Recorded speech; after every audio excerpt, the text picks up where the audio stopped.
আসসালামু আলাইকুম সুপ্রিয় বন্ধুরা, জানিয়ে দিচ্ছি মুক্তিযুদ্ধ ভিত্তিক গুরুত্বপূর্ণ সংবাদ রয়েছে। মুক্তিযোদ্ধার নতুন সংজ্ঞায় কেউ হবেন মুক্তিযোদ্ধা, কেউ সহযোগী, বিস্তারিত জানিয়ে দিব। তার আগে সুপ্রিয় বন্ধুরা, আমাদের কুইট নিউজ বাংলা ইউটিউব চ্যানেলটি সাবস্ক্রাইব করবেন এবং বেল বাটনে ক্লিক করে রাখবেন। মহান মুক্তিযুদ্ধের সময় যারা দখলদার পাকিস্তানি বাহিনীর বিরুদ্ধে রণাঙ্গনে সরাসরি যুদ্ধ করেছেন এবং যারা সক্রিয়ভাবে অংশগ্রহণ করেছেন, শুধু তারাই বীর মুক্তিযোদ্ধা স্বীকৃতি পাবেন। এর বাইরে যারা দেশে বিদেশে থেকে মুক্তিযুদ্ধের পক্ষে বিশেষ অবদান রেখেছিলেন, বিশ্ব জনমত তৈরিতে সক্রিয় ভূমিকা রেখেছিলেন, তারা হবেন মুক্তিযুদ্ধের সহযোগী। জাতীয় মুক্তিযোদ্ধা কাউন্সিল জামুকা আইন সংশোধন করে নতুন যে অধ্যাদেশ হতে যাচ্ছে, তাতে বীর মুক্তিযোদ্ধার সংজ্ঞায় এ পরিবর্তন আনা হচ্ছে। ইতিমধ্যে এই অধ্যাদেশের খসড়া তৈরি করে মন্ত্রিপরিষদ বিভাগে পাঠানো হয়েছে। এর আগে মুক্তিযোদ্ধার সংজ্ঞায় পরিবর্তন আনা হয়েছিল 2022 সালে। সর্বশেষ সংজ্ঞায় মুক্তিযুদ্ধের সময় যারা যুদ্ধ করেছিলেন এবং যারা বিশেষ অবদান রেখেছিলেন, তাদের সবাইকে বীর মুক্তিযোদ্ধার স্বীকৃতি দেওয়া হয়েছিল। মুক্তিযুদ্ধ বিষয়ক মন্ত্রণালয়ের কর্মকর্তারা বলেছেন, ছাত্র জনতার অভ্যুত্থানে আওয়ামী লীগ সরকারের পতনের পর মুক্তিযুদ্ধের সংজ্ঞা পরিবর্তন আনার দাবি উঠে বিভিন্ন মহলে থেকে। এরপরে বিষয়টি নিয়ে তারা খিতাবপ্রাপ্ত বীর মুক্তিযোদ্ধা সহ মুক্তিযুদ্ধ বিষয়ক গবেষক এবং বিভিন্ন সংগঠনের সঙ্গে কথা বলেছেন। প্রায় সবাই বলেছেন, মুক্তিযুদ্ধে যারা অস্ত্র হাতে যুদ্ধ করেছেন আর যারা বিভিন্ন উপায়ে অবদান রেখেছেন, তারা একই কাতারে থাকতে পারে না। যে কারণে সবার মতামত নিয়ে মুক্তিযোদ্ধার সংজ্ঞা পরিবর্তন করা হচ্ছে। তবে মুক্তিযুদ্ধ বিষয়ক একাধিক গবেষক বলেছে, বিগত আওয়ামী লীগ সরকার রাজনৈতিক কারণে বিভিন্ন সময়ে বীর মুক্তিযোদ্ধার সংজ্ঞা পরিবর্তন করেছিল। এখন আবার নতুন করে মুক্তিযুদ্ধের সহযোগী শ্রেণী করাও ঠিক হচ্ছে না।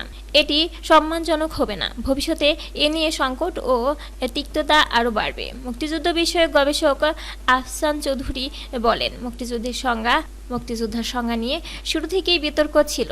কখনো রাজনৈতিক কারণে, কখনো সুবিধার কারণে এ সকল পরিবর্তন হয়। মুক্তিযুদ্ধে নানা ধরনের মানুষ অংশগ্রহণ করেছিলেন, বিভিন্নভাবে যুদ্ধে অংশ নিয়েছিলেন। তবে রাজনৈতিক কারণে সব সরকারই মুক্তিযুদ্ধের সংজ্ঞায় পরিবর্তন এনেছে। এটি এখন আবার হচ্ছে, ভবিষ্যতেও হবে।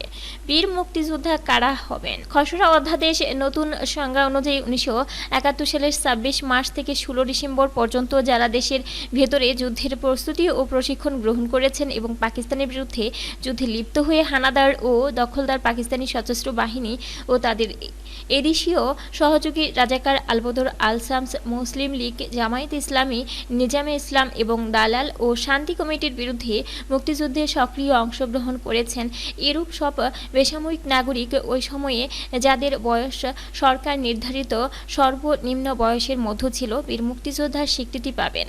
এর পাশাপাশি সশস্ত্র বাহিনী, মুক্তিবাহিনী, BLF ও অন্যান্য স্বীকৃত বাহিনী, পুলিশ বাহিনী, ইস্ট পাকিস্তান রেজিমেন্ট, EPR, নৌ কমান্ডো, কিলো ফোর্স ও আনসার সদস্যরাও বীর মুক্তিযোদ্ধা হিসেবে গণ্য হবেন। সংজ্ঞায় বেসামরিক নাগরিক বলতে তিনটি শ্রেণীর কথা বলা হয়েছে। প্রথমত, যেসব ব্যক্তি মুক্তিযুদ্ধে অংশগ্রহণের লক্ষ্যে বাংলাদেশের সীমানা অতিক্রম করে ভারতের বিভিন্ন প্রশিক্ষণ ক্যাম্পে তাদের নাম অন্তর্ভুক্ত করেছিলেন এবং মুক্তিযুদ্ধে সক্রিয় অংশগ্রহণ করেছিলেন। দ্বিতীয়ত, হানাদার ও দখলদার পাকিস্তানি বাহিনী তাদের সহযোগীর মাধ্যমে নির্যাতিত সব নারী বীরাঙ্গনা। তৃতীয়, মুক্তিযুদ্ধের সময় আহত বীর মুক্তিযোদ্ধাদের চিকিৎসা সেবা প্রদানকারী ফিল্ড হাসপাতালের সব চিকিৎসক, নার্স ও চিকিৎসা সহকারী। এই তিন শ্রেণীর সবাই বীর মুক্তিযোদ্ধার স্বীকৃতি পাবেন। কারা হবেন মুক্তিযুদ্ধের সহযোগী? খসড়া অধ্যাদেশে মুক্তিযুদ্ধের সহযোগী নামে নতুন একটি ধারা যুক্ত করা হচ্ছে।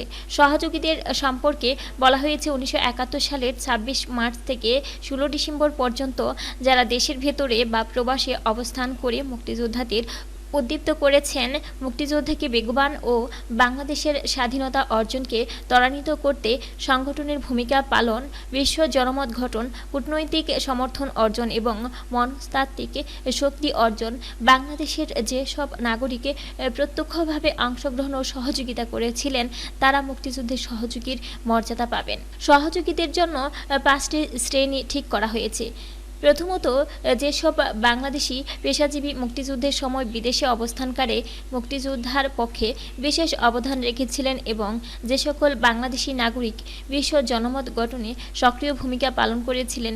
দ্বিতীয়ত, যেসব ব্যক্তি মুক্তিযুদ্ধের সময় ঘটিত বাংলাদেশ সরকার, মুজিবনগর সরকার অধীন কর্মকর্তা ও কর্মচারী বা দ্রুত মুজিবনগর সরকারের নিয়োগপ্রাপ্ত চিকিৎসক, নার্স, অন্যান্য সহকারী হিসেবে দায়িত্ব পালন করেছিলেন। তৃতীয়ত, মুক্তিযুদ্ধের সময় ঘটিত গণপ্রজাতন্ত্রী বাংলাদেশ সরকারের মুজিবনগর সরকার সঙ্গে সম্পৃক্ত সব এমএনএ, জাতীয় পরিষদের সদস্য বা এমপিএ, প্রাদেশিক পরিষদের সদস্য, যারা পরবর্তী সময়ে গণপরিষদের সদস্য হিসেবে গণ্য হয়েছিলেন। চতুর্থত, স্বাধীন বাংলা বেতার কেন্দ্রের সব শিল্পী ও কলাকৌশলী এবং দেশ ও দেশের বাইরে মুক্তিযুদ্ধের সপক্ষে দায়িত্ব পালনকারী সব বাংলাদেশি সাংবাদিক। পঞ্চমত, স্বাধীন বাংলা ফুটবল দল।